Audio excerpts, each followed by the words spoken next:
પ્રશાસનની ઘોર બેદરકારીથી ગરીબોને અપાતું અનાજ સડી ગયું। કરજણના કાસમપુરાના ત્રિકમભાઈની વાડીની ઓરડીમાં રાખેલ સરકારી અનાજનો જથ્થો પુરવઠા વિભાગ અને પોલીસ વિભાગની ઘોર બેદરકારીથી બગડી ગયો અને હવે એ જ સડેલા અનાજને લીધે મંદિર અને આસપાસના વિસ્તારમાં દુર્ગંધ ફેલાતા સ્થાનિકોનું જીવવું મુશ્કેલ બન્યું છે।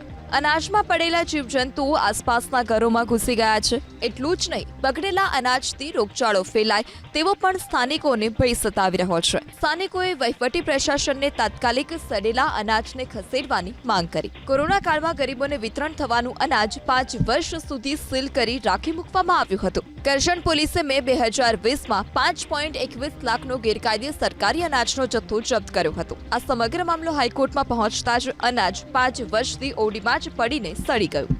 ઓરડીમાં 422 બોરી ઘઉં, 57 બોરી ચોખા, 13 બોરી ખાંડ, 10 થેલી મીઠું અને 1 બોરી ચણાનો જથ્થો બગડી ગયો। સરકારી અનાજનો જથ્થો સડી જવા પાછળ જવાબદાર કોણ, તે સૌથી મોટો પ્રશ્ન।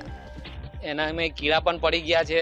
ત્યાં મંદિરવાળા ફળિયામાં એટલી દુર્ગંધ આવે છે કે જેનાથી લોકો હેરાન પરેશાન છે। એટલે માટે મારે વહીવટી તંત્રને એટલી વિનંતી છે કે વહેલી તકે એનો નિકાલ કરે।